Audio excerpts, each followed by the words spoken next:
I love technology, don't you? Best. All right, I am so excited to be here with Joe Cross. And some of you may know I am coming out with the second edition of Eat, Pray, Get Well. And I am so excited to have some of the best doctors in our country and just more science. I wanted a little bit more science to the book. And I also am adding people who inspired me. And Joe Cross is definitely one of those people. And so thank you so much, Joe, for agreeing to have a question and answer for the book. Hey, Erin, you're very welcome. It's fantastic to be here with you. And so far, congratulations on everything you've done and all that you're going to do. Thank you. Yeah. And so I want to tell you, most of you know who Joe Cross is, but if there's a couple of people out there that don't, Joe Cross, well, you're probably most famous for Fat, Sick, and Nearly Dead. Fantastic movie. If you haven't seen it, check it out. And the premise of your movie was that you were fat, which those are your words, not mine. That's true. I thought you still look great. And you were sick. You were really sick. And I think when you did that movie, you were maybe 40 years old. Is that right? That's correct. Yeah, I was 40. I'd actually just turned 41 when we started filming. Okay. And I think you were 9 years into prednisone, which is a steroid.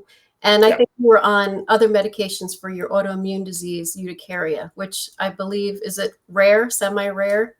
Yeah, so I had an illness called chronic urticaria angioedema, which is a really fancy way of saying chronic hives.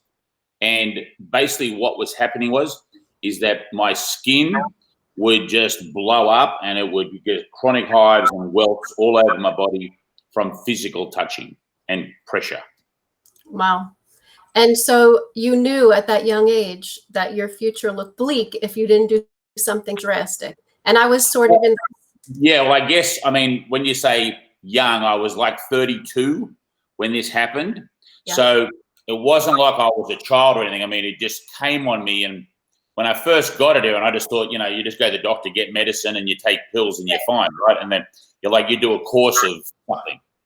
But these pills became a part of my daily life, and the doses kept getting bigger, and my health kept deteriorating. So I reached a breaking point where I thought, maybe I'm responsible here, and I just got to stop outsourcing my health to the medical world and, bring it back to Joe. So that is essentially where the movie starts at that point. Right. And doesn't it seem like the more we go to the doctor sometimes, the worse we get, the more medications we go on, the more side effects, the unhealthy. Yeah, I mean, it's a vicious cycle, right? I mean, my dad's a doctor, my brother's a doctor. I've got nothing but good things to say about the profession. There are a bunch of people out there on the front lines, nurses, doctors, health professionals that are trying to do their best. Yeah. I think that there's a certain amount of responsibility and education that's required for us as individuals before we call or go to the doctor that we need to be accountable for first. Yeah. What is our sleep like? How much movement are we getting? What's our diet like? How are we managing our stress? How connected are we to family and friends? We need to sort of check the list off there before we just pick up and make that appointment. Yeah, instead of, what I used to do is I would go to the doctor for my antibiotics. I was on them for 25, 30 years. And then I'd go hit McDonald's, and that was usually my breakfast and my lunch and my antibiotics. You are not Robinson Crusoe. So, this is something that is, it's systemic, and it really comes from a lack of understanding into the whole way that we connect with nature and the way that, just like outside of our bodies, there's this whole beautiful biosphere. There's also this incredible nature system inside us. And we have to keep the outside and the inside at an equilibrium. And if we fail to do that, we will get chronically ill, and we call it, disease. And that's where we will head. Yeah, and that's what I wanted to start talking about with, you started juicing.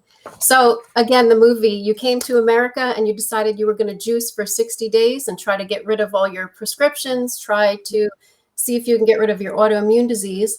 So we watched you juice out of the back of your car, and we watched you walk into a New York pizzeria, and you said the old Joe would have ate, 2 pies. I think the pizzeria is gone right now. I think it's been replaced by a juice bar. How funny is that? And we all felt for you, because it's hard to give up those foods that we love, especially for juice. But 60 days in, I wrote this down, where you were 60 days in, and it's pretty amazing. Well, in 49 days, we watched your cholesterol drop from 204 to 135, and 67 pounds weight loss at that point. And by day 52, you lost 72 pounds. And then you successfully started coming off of your steroid medication. Yeah, I was dropping the medications weekly, and I went from 60 milligrams at the beginning to the end of the whole journey. I was still on 2.5 milligrams a day, and it took me another 3 months to be completely off all medication. When you take a steroid drug like prednisone, you have to come off it in a very, it's like a plane landing, It's got to be a very slow decline. It can't be a sharp drop. 3 months is not that bad, considering you were on it for 9 years. That's pretty incredible. Totally. Yeah. So your diet was a lot like mine, processed food, junk food. So how hard was it juicing? And did it make you lose your taste once you were done with the 60 days for junk food? Or do you still find yourself cheating sometimes? Or So it's a good question. I get asked this a lot about how hard was it. It was really hard. I won't say it wasn't hard, but I had a reason for doing it. And I think that the reason wasn't about the weight loss. The reason was about getting off medication and just returning to some normality of health. The illness I had was incredibly debilitating. It was preventing me from doing a lot of the things I love doing.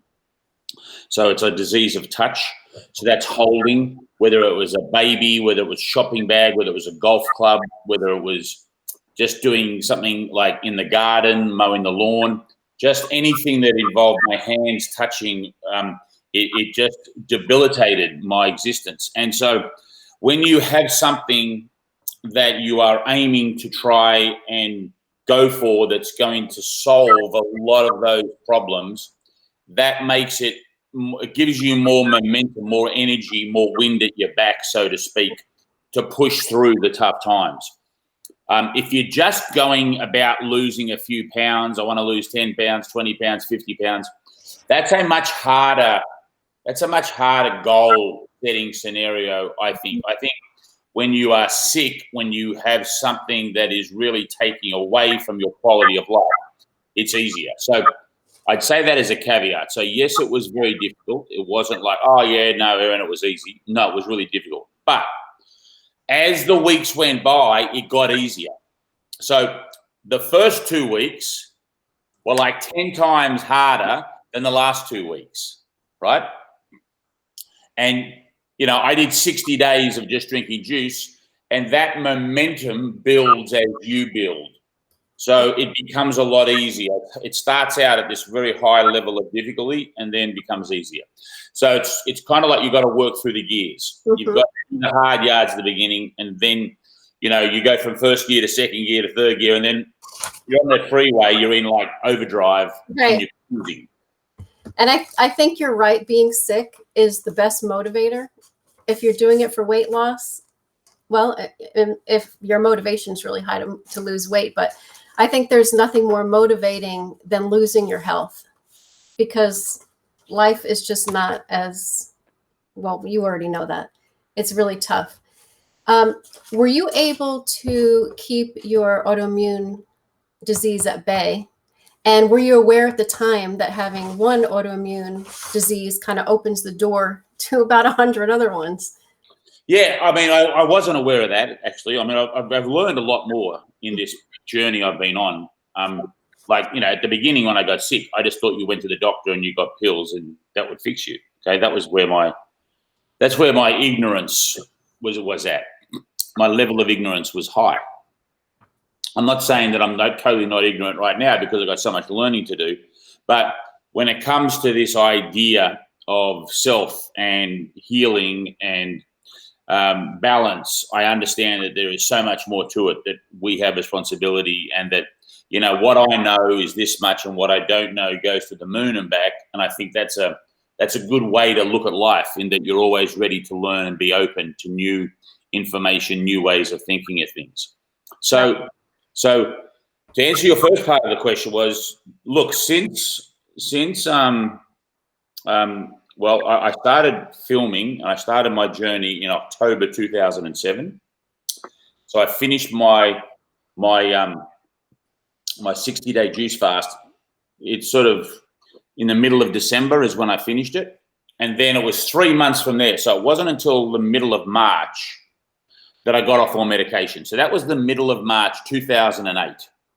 So we are approaching March 2021. So that puts it at 13 years coming up where I have not needed any medication, and I have not had a single day of my illness rearing its ugly head. It's been dormant.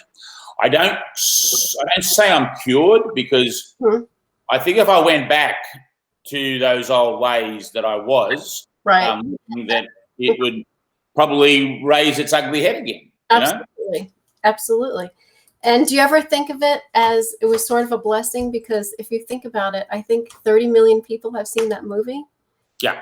So, and I want to talk about Phil. So, I totally think it was a blessing. And I think that most of us need to sort of think about these things that happen in our lives, these hurdles, these problems that come, and we need to really sort of try and use that analogy of, why is this here? What am I to learn from this? Mm-hmm. What challenges this presents, and how am I going to deal with it, and what are those actions going to be? So I didn't realize it at the time, but I've obviously realized it since, that it's probably the best thing that ever happened to me, because it slowed me down. And if I didn't slow down, there might have been some other illness that would have got a hold of me that I wouldn't have felt coming. Could have been just brewing in the background, whether that was cancer, heart disease, stroke, whatever. But I was on a pretty perilous trajectory. Yeah. And, you know, you can't ignore the biological laws of cause and effect. You can't. Nobody can. That's right. So if I'm going to just walk that tightrope where I'm just going to be living on basically food made by people in white coats, I'm going to just end up seeing lots of people in white coats, and that's not good. Right. That's right. I totally relate to you there, because I feel like if I hadn't gotten sick, I would still be eating McDonald's. I would still be eating out of the vending machine, and I would have gotten something much worse. Although it was a really hard road of 25 years. And as you know, I had a lot of things wrong with me. I have a whole list of things that were wrong. So I feel like if that hadn't happened, I would be helping nobody. I would have a life that probably selfish. So I do look at it as a blessing, although it was tough. I wouldn't say my life was easy, but it was definitely worth it looking back. And you're right. I think about, what disease would I have gotten if I didn't straighten out my diet? It probably would have been, I don't even know if I would still be here. Yeah. And I think that there is, I mean, I'm very careful to sort of look at the diet in conjunction with everything else, because yes, I believe the diet is the foundation of wellness, but you can eat a really good diet and still not be healthy. And I know in my travels now, because I deal with a lot of people in the wellness world, there are a lot of people I know that are vegan, that, purport to talk about living this incredibly clean lifestyle, but they're ill a lot of the time, And I think a lot of that comes down to the other important factors that come into wellness, which is sleep and how -- that is. Yeah. We talked about it earlier, exercise and movement, being connected, managing stress, dealing with levels of anxiety that are so prevalent today, and loneliness.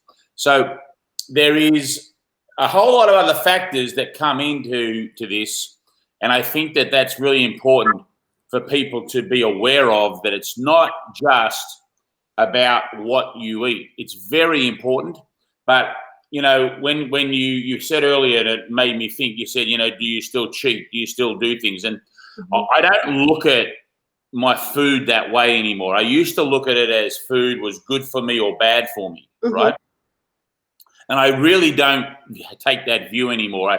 I personally don't like that view because it doesn't work for me. Because if I look at something as being bad for me, like say ice cream, and I love ice cream, and when I have ice cream, I'm having it and feeling guilty because I'm saying I'm defining it as bad for me, and then I'm having it, okay? Right. And so I don't get to enjoy it, and then I have this guilt associated with it, and then because I feel that, I feel less of a person. So now I feel like, well, what the hell? I may as well eat the whole tub, right? Yes. So I think that there is certainly a path, and each of us are different. But like, for example, when it comes to certain foods or products, I still have not had those 14 years later. So an example of that would be Coca-Cola or Fanta, these sorts of drinks that I would deem that for Joe, they're like no-go zones, okay? Now, fast food restaurants also fall into that category, but, you know, I don't necessarily mean, or I want to say that should be for everybody. You know what I mean? Like if you can go to McDonald's and enjoy a McDonald's meal once every 3 months with your kids because you really enjoy it, and you're looking after yourself for 90% of the time, I personally don't see why you should deprive yourself going there with your kids if that's what the family event's all about, right? But I know for Joe, I'm not going to do that because I used to like it so much that I'm worried that if I open the spigot, that I'll be there the next week. Do you know what I mean? Trigger foods. So I have those. I totally agree with you. I'm not one of those YouTubers or Instagram people who I do everything 100% and I'm perfect. I just don't. I still love ice cream, you know, and I still love. But like you said, I also know that there's certain foods, if I even put a taste of it in my mouth, forget the next, 2-3 days. So I try not to do that, but I just love the 80-20 rule. And I hate rules, period. But just all week when I'm home and I'm working, it's easy to eat clean. And then if you go out to dinner with your friends, like you said, no need to feel guilty and know what those trigger foods are. And I like what you said about it's not all about food. I'm also interviewing, his name is Tommy Rosa, and he wrote a book we have a cardiologist here in America, Steven Sinatra. Most people know who he is, very famous. They wrote a book together called Health Revelations from Heaven and Earth. And Tommy Rosa is from the Bronx. That's where I am from. And he was in a hit and run accident and he died and he was in a coma for 7 days. So he felt like he went possibly to heaven and he met a teacher who taught him how to stay healthy here on earth. And one of those things was, of course, food is major, but vibrations. And it's been proven that our organs have vibrations. Food, healthy food vibrates at a higher level than junk food. And the same with thoughts, good, positive thoughts vibrate at a higher. So it's all those things. It's not just food. It's getting anger out of your life and forgiving people and being around people. And so I agree with you on that. And back to your movie, I wanted to talk about Phil. This is a part of the movie that I've watched your movie about 5 times and I tear up every time. And Phil, you met him at a truck stop, and it was pretty amazing that he had the same rare autoimmune disease that you had. And I think he was over 400 pounds. and you offered him your help, which was pretty amazing.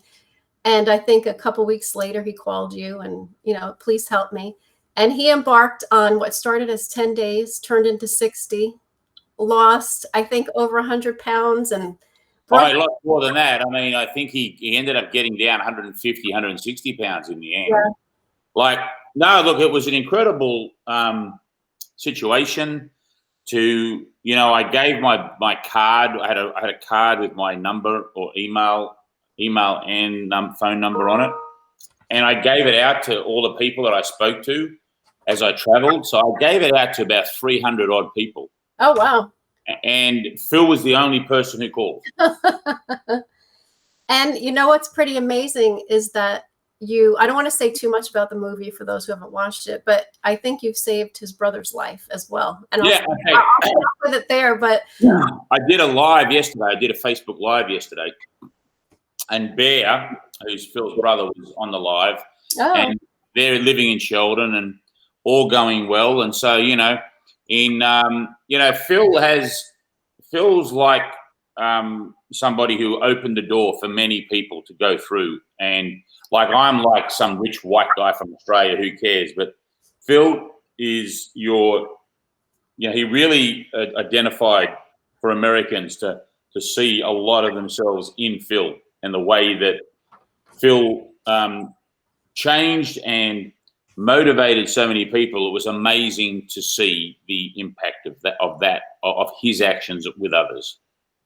It really was. And you just felt the depression. It wasn't just about him being overweight, but you can just sense the depression in him. And you just helped him. You changed his life. It was pretty amazing. Yeah, it was a great meeting, and fantastic that actually happened. Do you feel like you were meant to meet him, or do you feel like it was coincidence? Oh, well, I mean, I don't know about it meant to meet, but I think that, I think luck plays a big role in all our lives. And I have an expression that lady luck follows a person of action. So I think the more you get out and do things, the more actionable you are, the more you put yourself out there, the better chance you've got for luck to happen. I love that saying. All right, I want to ask you just a couple more questions. On day 52, you said you had more energy than you've had in years. And when you started, I think you were 310 pounds or so. Yeah. Do you think you have more energy now than you did back in 2007 before you started? Oh, well, before. Oh, my God, yes. I mean, even all these years later? I mean, you got me on a day where I'm on day 4 of a water fast, all right? So, sorry, apologies, day 5. Today is my last day of fasting. So, in about 10 hours, I will break a 5 days, so 120 hours of fasting. And I do this 5, 6, 7, 8 times a year, depending. I mean, generally, I try to do it 8 times a year. I've been pretty successful for the last 4 years of achieving that. And I think this year I'm going to come, this is my 6th one for the year, right? So I haven't got to 8 this year. This is my 6th one for the year. But I work out a lot now. I train a lot more than I ever have before. I believe that going to the gym and doing, I lift a lot. I think that's really, as I get older, I'm 54, 55 soon. And I believe that, you've got to really keep your muscle mass and keep your strength. And that's really important. So the only thing now that I would say that, I was having this conversation 2 days ago with a friend of mine. I was saying, I feel like I've got the energy of when I was like 25. The only thing that's not keeping up with me is my knees. Okay. So my knees have some wear and tear in them, in the joints. So the only real noticeable difference I feel with agility, with movement, like if I go hiking and I do things, I can't jump from rock to rock anymore. Mm-hmm. I got to get careful with my knees. But otherwise, from a energy into my day, into loving life, into doing stuff, I mean, I'm back to where I was in my 20s, and I've been there basically since this whole journey began 13, 14 years ago. I don't rarely do I have days where I don't. In fact, I can't remember. I mean, I've hardly been sick, for example. Like, so getting ill for me is a very rare thing. I don't get sick. I don't get headaches. I don't have any of these problems that, generally I hear from people that they have. You know what I mean? Right. I don't have any medications that I need to take. I don't take anything. I don't need to take anything. I take vitamin D to lift my vitamin D. My testosterone got low about 4 years ago, and so the working out and the weightlifting has really helped the testosterone levels I guess not resurface, but realign. Mm-hmm. And so, yeah, so generally speaking, I would say that I feel if we could just get my knees back to how they were 25, Erin, I would say to you, I am 25, except for the grey hair. Well, I think you're doing pretty good. I don't know about Australia, but in America, most people are on a prescription, especially by the age of 50. So you're doing really good. Unfortunately, they are. Yeah, they are. I mean, it's a sad state of affairs. I mean, I think that the average 65-year-old in America is on 5 subscription medications, at least 5 during a single year, which is pretty crazy. It is crazy. And Joe, why are you doing a water fast versus the juice fast? And do you also? I do both. But okay. But the water fasting is well, I think there's different reasons. There's different benefits. Juice fasting is easier. Juice fasting, I find, is much more from a energy reset, like, just clean out kind of point of view. The water fasting for me is more about what's going to happen tomorrow, the next day, and the day after. So when I refeed, so there's a process that goes on in the body during a fast called autophagy. And autophagy, auto itself, and the jophy comes from the word to eat. So autophagy is essentially self-eat, okay? And self-eating is what happens when you water fast. You go into a process where your cellular structure enters autophagy, where old cells that are not required anymore are easily broken down. Parts of the materials are stored and then reused to generate new healthy cells. So this is a kind of like a spring clean, revved up, like just pumped up, right? So autophagy is key that I'm on right now on day 5. So I'm in a state of ketosis. My liver is taking my fat and turning it into ketones. And an aspartame and beta hydroxybutyrate, and those 3 ketones are now circulating through my body, and my brain is utilizing, because I have no glycogen left, right? All the glycogen's gone in the first 48 hours, 72 hours. So when I start eating tonight and tomorrow and the next day, I will take on some CH, right, which is the carbon and hydrogen that's in our foods, like, for example, carbohydrates. So my glycogen levels will restore, and I will switch back off a ketone status into a normal glycogen fuel status. And when that occurs, stem cells are excited in my organs, and they regenerate things that turn on inside. Now, this is all scientific work done by Professor Bortolongo out of University of Southern California. He's the Institute for Longevity there. So this is more of a longevity thing, is my water fasting. So my juice fasting is more about vitality and health and for the now. And my water fasting is more about, I'm looking out 30, 40 years into the future. Right. And you do the water fast for about 4 or 5 days? Yeah, just 5 days is what I'd like to do it at. I mean, about 8. Yeah, my last meal was Sunday night, and because it's Friday morning here in Australia, my next meal will be Friday night. So basically, I go the whole week without anything except water. That's amazing. I have not tried a water fast yet, but I'm getting ready to do another juice fast Saturday. Well, if you think about what juice fasting is, right? So juice fasting is drinking the water filtered through plants. Right.